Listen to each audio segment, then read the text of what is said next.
Welcome, Lacrosse fans. This is LaxRatz Week 10, and we have decided to move out of the studio.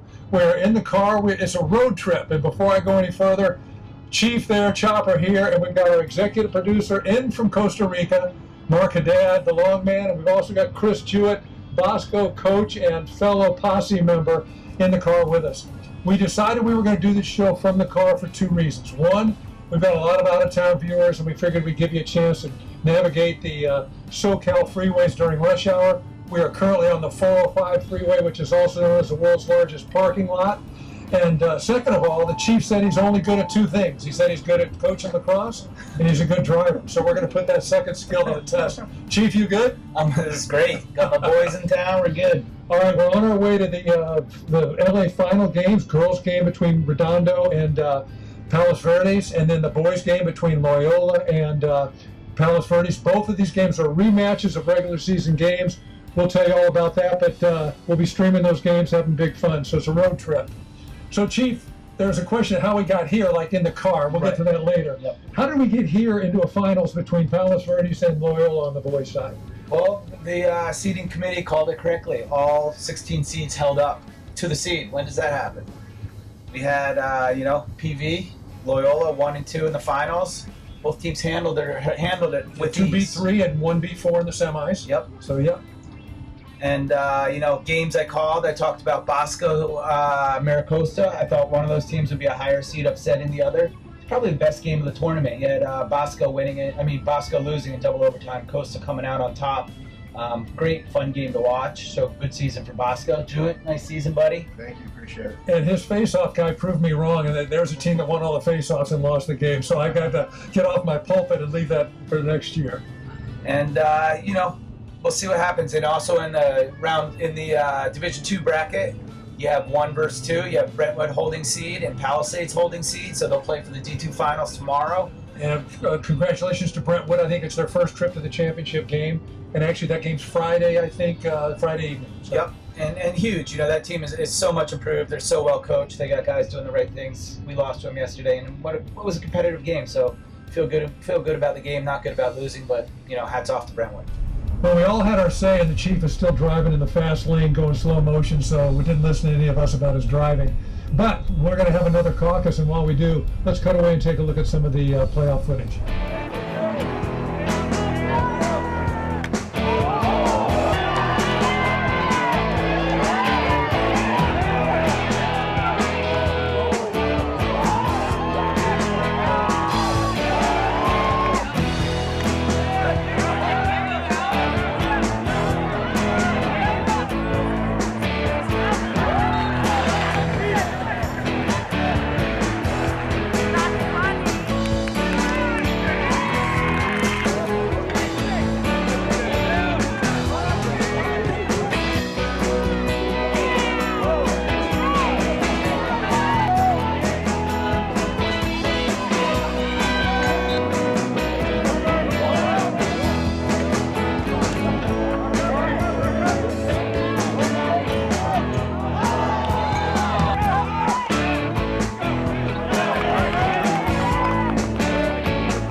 highlight games in the quarterfinals. What can you tell us? I think the intensity is so ratcheted up in playoffs. It's so exciting. It's like, you win, you go on, you lose, your season's over. So high emotions. I think one of the most emotional games was probably Oak Park against Chaminade. Bodies flying in that one, huh? Bodies flying. The kids were getting after it, in desperation. They played earlier in the year. It was, I think, 6-2 at halftime. Lightning struck. So it was kind of a redemption game, and, bodies everywhere. Very physical game. I think we got some of the greatest hits from that game.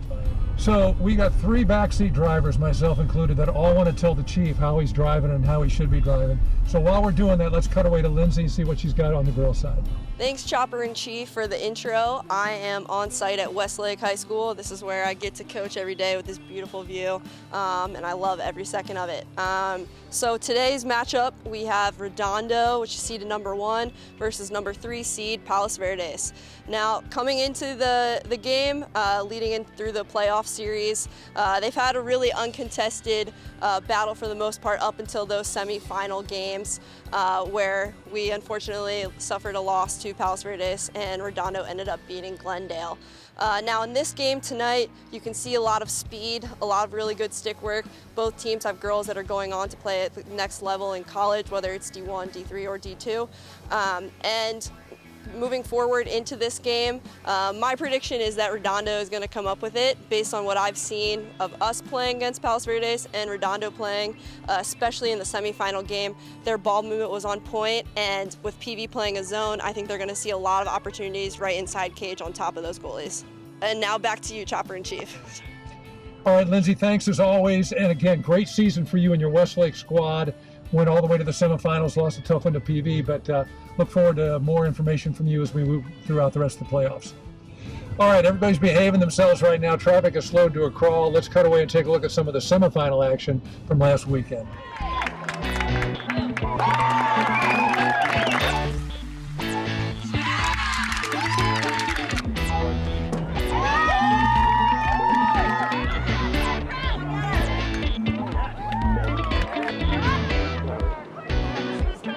Right there, Jordan. Nice, Jordan.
Started about the importance of face-offs. We're not expecting dominance from either team. These two teams in the dot. Is that correct? Yeah, I'm looking at a 50-50 face-off battle. Both kids are capable, but neither of them are dominant. And this one came up Oaks Christian, but then Loyola scrapped for the ball, and you got Gaffney on the ball now. He's main initiator. Gaffney with a shot and a goal. We are in 21 seconds in. Chief, what does that do for a team right there? He's throughout the team. It's a nice look. It's a feed from Alex Harway's. Oaks Christian able to steal that fast break numbers. Steps. A shot and a goal! Ethan, we have talked about Spade. He had a number of goals against Palos Verdes. Good to see him get on the board. Oh, sweet move right from X. That's number 4, Kaiser Fry. And he has already got 2 goals in the game. We'll start at 15 seconds to go. Oh, nice little throwback. Speed Fry from deep. Oh, it's a shot and a goal. He went top shelf left, Chief, and we know that's where Grandma keeps a peanut butter. The credit to Stokes, Chief. He got the ground ball and got it started. It's like the art of war. He duped him into settling back, and then all of a sudden, Stokes flying off the line. GB, that's sweet passing from the Lions. Ooh, they found an answer on the clear. A little bit late, but they found it. Outside. Yep. Shot to goal. That's number 24. Carson Campbell notches one. Now the ball was in his stick and just that many more touches. Mrs. Clayton on the faceoff. This is where they could be dangerous. Dances through, bounces it in. Charbonnet with a Scott and a shot to goal. Brilliant assist from Cole. Was that a shot or was that a pass? If you ask Cole, it was definite pass. Looked like a shot to me. We're on their heels. They seem to play an extra step. Oh, huge! The PV of old. This is what I've seen them.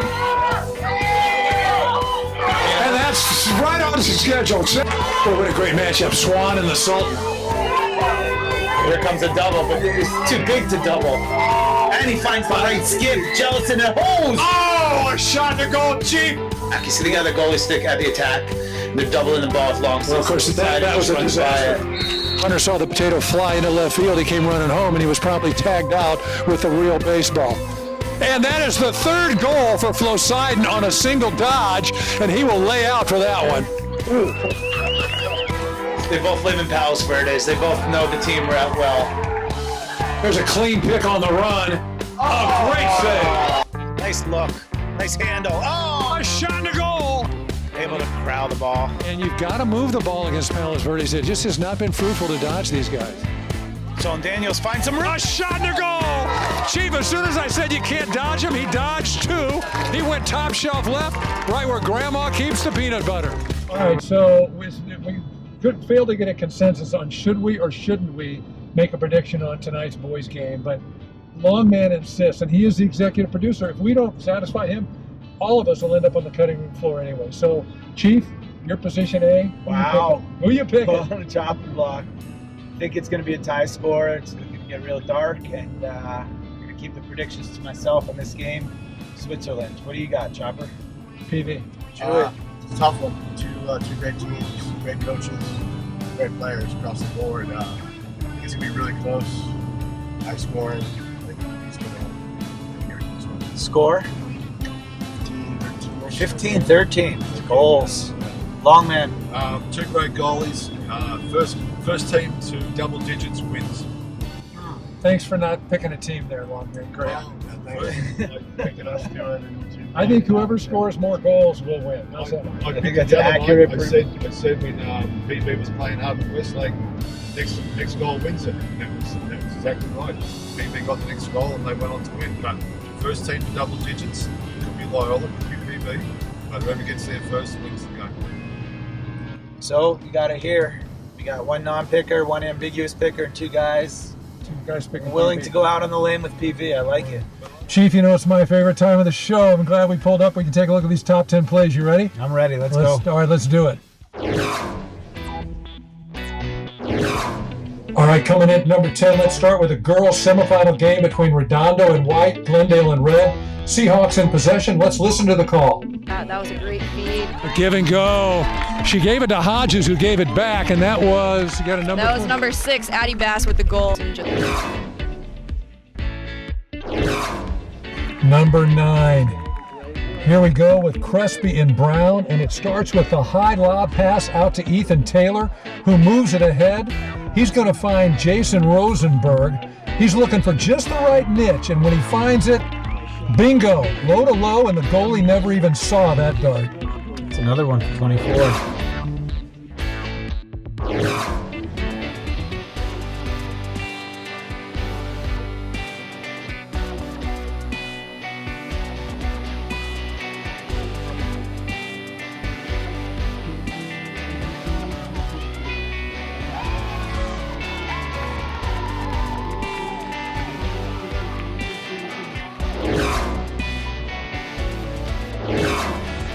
Number 7, boys quarterfinal action, and that's Agura long pole, Sebastian Berg, who chops down a Wolverine, corrals the ground ball, runs it up, and as the Chief prefers, he shares it, keeps moving, gets it back, and then the rip. Eats a check, but that only revs him up. Man-child 54. Uh-huh. Check out Oak Park and Chaminade, and after the casual save, watch the high lob. A lead bounce pass to Alistair Ong. He gets it across. He's going to get it to Tanner Smalls, who sets, fires, and gets before eating a stiff check for his hard work. Biggie Smalls making plays. No work. Tastes great.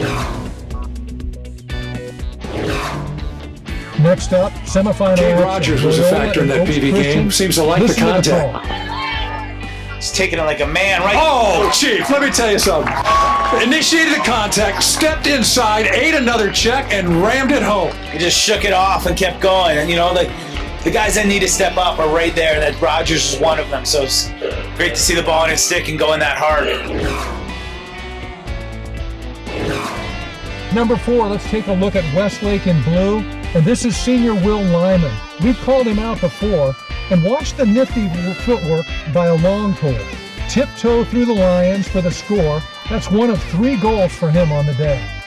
Kid's had so many goals this year.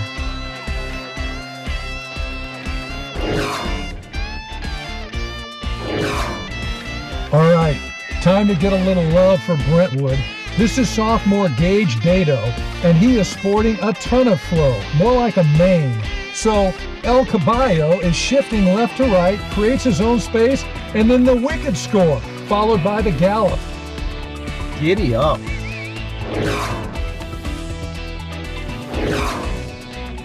At number 2, we've got Harvard Westlake's Harrison Liston with a sensational score. Chopper in Chief with the call. Chief, that's number 14. Give me a name on that. Harrison Liston. I tell you what, we were right over his shoulder, and that's when you go with the BTB.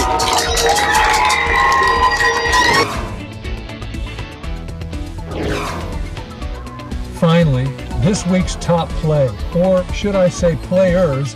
Check out PV Girls goalie tandem, Aubrey Fixon and Lily Van Kant. And this is just sick. Shot after shot. Reminds me of trying to solve a computer login problem. Access denied. Access denied. Access denied. Westlake needs to reset its password. Access denied. All right, I want to thank all of our contributors this week. As always, the Chief and the Chopper, but the long man back here, as well as Chris Jewett, Coach of Bosco, and all-around good guy. Thank all you guys for contributing. That's going to wrap it up for this show, almost. We're going to give you a choice of how we segue out of here. If you want us to do carpool karaoke, press 1. And if you want to take a look at some cutaway videos, press 2. Thanks for watching. Chief, I believe that's a hat. That's a hat trick for Swan. He's got 3. Ryan Wilson has 1. Chief, we've watched Burke Swan all year, and that guy will pass up shots just to get it to his right hand and get his arms free, and that's exactly what he did. He got the look he wanted, and man, he buried it. With mental penalty, physical penalties are going to happen, but you got to limit mental penalties, and that's it. A shot and a goal, and let me call out Gaffney because he initiated the contact. How do you create space, Chief? You shove the guy aside, righted himself, and ripped it right along the cage. You know, Gaffney's definitely known as a shooter, just like right there he shot. But what I'm most impressed with this game is that his ability to distribute. It looks like he's playing a little bit more with his head up, and then opportunities for himself will be able to be created like he just did.